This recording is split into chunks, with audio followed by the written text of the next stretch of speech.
Hello friends, welcome to आयशस academy. आज हम स्टार्ट करने जा रहे हैं प्रैक्टिस सेट 2.6 के क्वेश्चन नंबर 7 से। क्वेश्चन नंबर 1 से लेकर क्वेश्चन नंबर 6 हो चुके हैं। जो हम कर रहे हैं वो एप्लीकेशन ऑफ डेरिवेटिव्स के वर्ड प्रॉब्लम्स है। ये जो स्टार प्रॉब्लम्स है 7, 8, 9 और 10th, ये थोड़े डिफिकल्ट प्रॉब्लम्स है वर्ड प्रॉब्लम्स में। स्टूडेंट्स के लेवल पे इसको कॉम्प्रिहेंड करना, इसको अंडरस्टैंड करना इतना आसान नहीं है। चलो हम मोस्ट सिंपलेस्ट वे में इसको ट्राई करते हैं ताकि हम हर एक को इस वर्ड प्रॉब्लम को समझा सके। चलो बढ़ते क्वेश्चन नंबर 7 की तरफ। प्रतीक takes 8 hours to travel 36 kilometer downstream and return to the same spot. Speed of the boat in still water is 12 kilometers per hour. Find the speed of water current. So प्रतीक को total time लगता है 8 hours का to travel 36 kilometer downstream and return to the same spot. मतलब downstream और upstream की बात कर रहा है। रिटर्न होना मतलब upstream. Speed of the boat in still water 12 kilometre per our. Still water में स्पीड क्या है बोट का? 12 kilometre per our. Find the speed of water current. तो वाटर करंट की स्पीड कितनी है हमको फाइंड करना है। सोल्यूशन लिखते हैं। Let the speed of water current px kilometre per our. वही हमको ढूंढना है तो हम x मानते हैं उसको। Speed of boat in still water कितना है?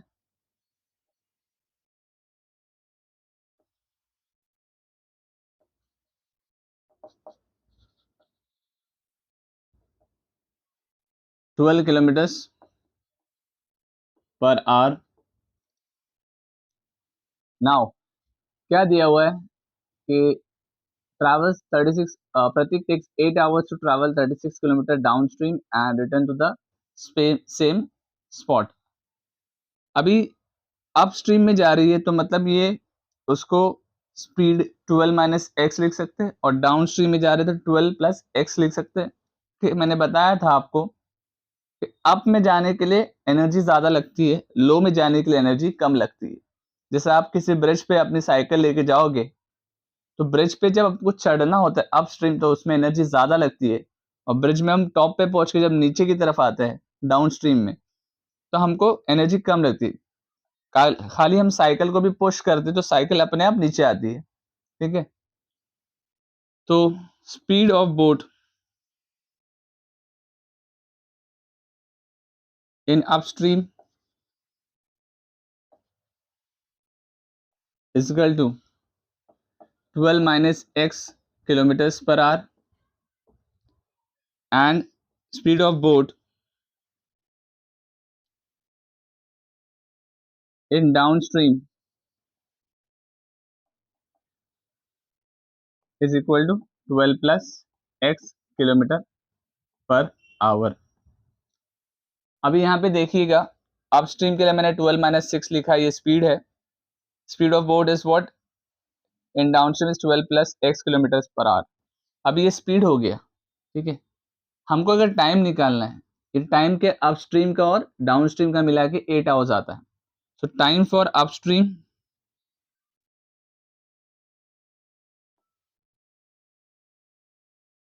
हम उसको t1 मानते हैं। So speed is what? Distance upon time. तो टाइम क्या होगा? Distance upon speed. So t1 मान दो, distance d1 upon speed S. Distance d1 कितना है? 36 kilometre per our. 36 kilometre distance होता है। स्पीड कितना है अपस्ट्रीम के लिए? 12 माइनस एक्स। तो यहाँ पे हम लिखेंगे time of for the upstream. ठीक है, similarly time for the downstream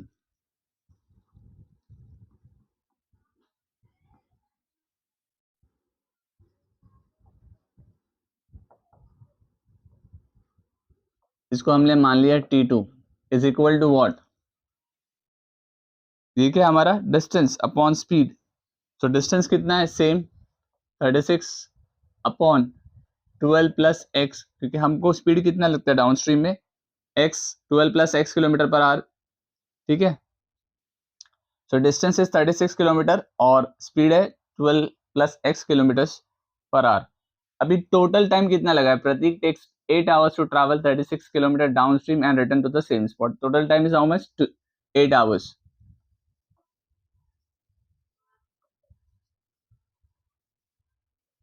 equal to T1 plus T2। मतलब देखो ये हमारा T2 है, ये हमारा T1 है। सो T1 प्लस T2 कितना हो रहा है? 36/12 minus x plus 36/12 plus x.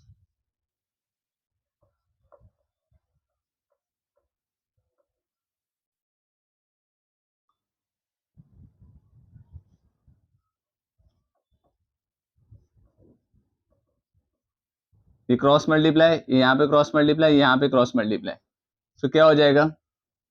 36 into 12 plus x plus 36 into 12 minus of x. ठीक है, कवर हो रहा है। मैं एक बार चेक कर लेता हूँ।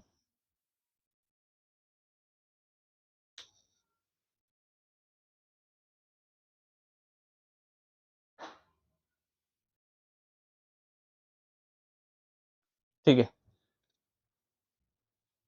तो ये बोर्ड में दिख रहा है। मुझे डाउट हुआ शायद कैमरा में कवर नहीं हो रहा है। सो ए प्लस बी, ए माइनस बी क्या हो जाएगा? ए स्क्वायर माइनस बी स्क्वायर। तो 12 का स्क्वायर माइनस एक्स का स्क्वायर। 36 कॉमन ले लो, 12 प्लस एक्स 12 माइनस एक्स। ये एक्स कैंसिल हो गया। अब ये 8 को एज इट इज लिखेंगे। 12 का स्क्वायर होता है 144, x square as it is 36 हुआ, ये हुआ 24। 12 plus 12 is how much? 24। X x cancel हो गया। अब 144 minus x square is what? 36 into 24 upon 8। 8 one सा 8 थ्री सा। So 144 minus x square is what? 36 into 3। 36 into 3 करेंगे तो कितना होगा? 6 थ्री सा 18, 3 थ्री सा 9, 108। सो 108 हो रहा है। इस 108 को यहाँ भेज देंगे, एक्स स्क्वायर को वहां भेज देंगे, तो 144 minus 108 equal to x square. So 144 minus 108 कितना होगा? 314, 6, 36। So 36 equal to x square. Therefore x is what? Plus minus 6. क्या स्पीड नेगेटिव हो सकती है? नहीं।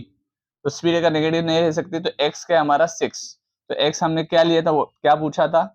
Find the speed of water current. हमने क्या किया था? Let the speed of the water current be x kilometre per hour. Therefore the speed of water current is 6 kilometres per hour. जैसे मैंने लिखा है वैसे ही इसको अपने नोट्स में इंक्लूड कीजिएगा, स्क्रीनशॉट लेके रख लीजिएगा। कोई भी डाउट्स हो उसको कमेंट सेक्शन में मेंशन कीजिएगा, आपके डाउट्स को एंटरटेन किया जाएगा। ठीक है, तो बढ़ते हैं हमारे नेक्स्ट क्वेश्चन की तरफ। मैंने कोई पॉइंट नहीं छोड़ा है, हर एक चीज को मैंने एक्सप्लेन किया है। आप इसको बहुत बार प्रैक्टिस कीजिएगा। ये जो भी सम्स है ये सब मैं कर रहा हूँ, स्टार मार्क किए हुए आपके टेक्स्ट बुक में, क्योंकि ये डिफिकल्ट सम्स है। इनको सॉल्व करना इतना स्ट्रेट फॉरवर्ड सम्स नहीं है। इसमें लॉजिक भी बहुत है, इसमें कैलकुलेशन भी बहुत है, इसमें कंसिडरेशन भी बहुत है, अजम्पशन भी बहुत ज्यादा है। ठीक है, चलिए बढ़ते हैं नेक्स्ट क्वेश्चन की तरफ। तो question number 8, Pintu take 6 days more than those of Nishu to complete certain work. कुछ काम है जो पिंटू 6 दिन ज्यादा लगाता है as compare to Nishu. If they work together they finish it in 4 days। मतलब दोनों पिंटू एंड निशु मिलके कोई काम करते हैं तो वो 4 दिन में खत्म करते हैं।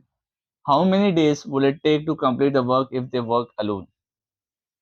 अगर उसी काम को कंप्लीट करना और वो अकेले अकेले करे तो कितना दिन उनको लगेगा? ठीक है, अकेले को मतलब निशु को कितना दिन लगेगा वो काम खत्म करने, और सेम काम पिंटू को कितना दिन लगेगा वही सेम काम खत्म करने के लिए। तो बढ़ते हैं हमारे सम के साथ। सो सोल्यूशन लिखते हैं। Let the number of days Nishu takes, let the number of days Nishu takes to complete certain work alone be X days. अगर निशु को X days लगता है तो पिंटू को उससे 6 दिन ज्यादा लगता है. Therefore, Pintu will take X plus 6 days to do the same work alone. ठीक है.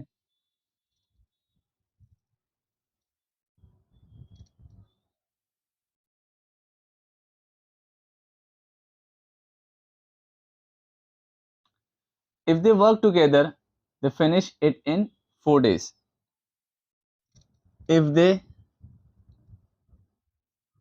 work together, they finish it in 4 days. So 1 upon x plus 1 upon x plus 4 equal to 1 upon 4. 1 x plus 6 है यहाँ पर. So दोनों अगर alone अपना अपना individual काम करेंगे तो how many days will it take to complete the work if they work alone, or if they work together they finish it in 4 days. अगर वो मिलकर काम करते हैं तो उनको 4 days में उनका टाइम कंप्लीट होता है, मतलब उनका वर्क कंप्लीट होता है. सो दोनों, एक का इसका इंडिविजुअल मिला है, इसका इंडिविजुअल मिला है, दोनों का अलोन अलोन मिला है, तो साथ में टुगेदर में काम करे तो 1/4 डेज उनका हो रहा है. ठीक है.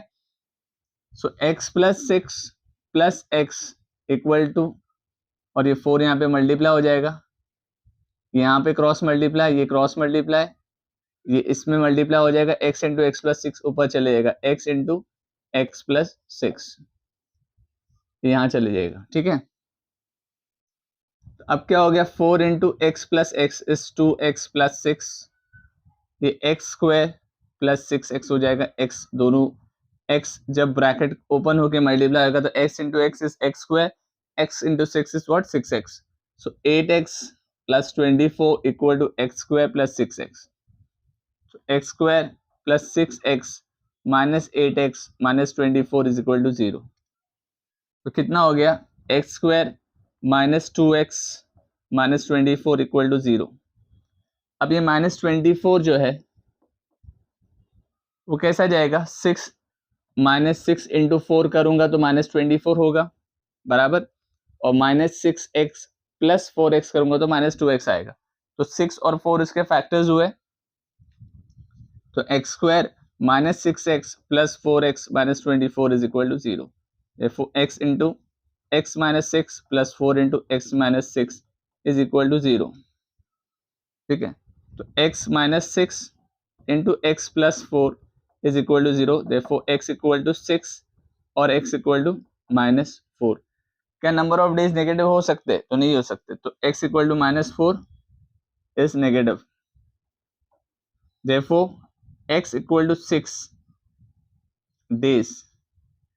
किसके लिए लिया था हमने x, let the number of days Nishu takes to complete certain work alone be x. Therefore Nishu takes 6 days to complete. Therefore x equal to 6 days is the time taken by Nishu to complete a certain work, and Pintu कितना लेता है, x plus 6 days. तो x की जगह पे 6 डालेंगे, 6 plus 6 12. Therefore Pintu takes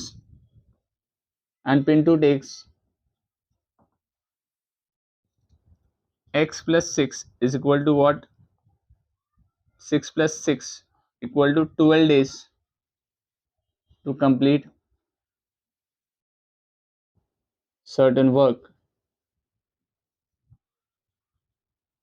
alone. So in short, Nishu को 6 days लगते हैं, पिंटू को 12 days लगते हैं. बहुत डिटेल में मैंने सेम को एक्सप्लेन किया है, each and every point explain किया है, कैलकुलेशन एक्सप्लेन किया है, फैक्टर्स कैसे लगेंगे, क्या करना होगा, -6 + 4x क्यों लिखा हुआ है, -2x की वजह से लिखा हुआ है। सेंटेंस को फ्रेम करने में इतना आसानी होगा, आप अपने ओन वर्ड्स में इसको फ्रेम कर सकते हैं। प्रॉब्लम थोड़ा डिफिकल्ट है but still it's very easier if you go step by step. ठीक है, अपने नोट्स में इसको इंक्लूड कर दीजिएगा और अपने स्क्रीनशॉट आप लेके रखिएगा और आपके फ्रेंड्स के साथ, रिलेटिव्स के साथ, नेबर्स के साथ, जो स्टूडेंट्स जिनकी रिक्वायरमेंट है, जिनको इतना क्वालिटी एजुकेशन नहीं मिल पाता, उनके लिए तो खास करके वीडियो शेयर कीजिएगा। कमेंट सेक्शन में मेंशन कीजिएगा कोई चीज़ नहीं समझ में आ रही है। अगर आप चैनल पे न्यू है तो सब्सक्राइब कीजिएगा, नोटिफिकेशन का बेल प्रेस कीजिएगा ताकि आपको लेक्चर्स के अपडेट्स मिलते रहें। ठीक है।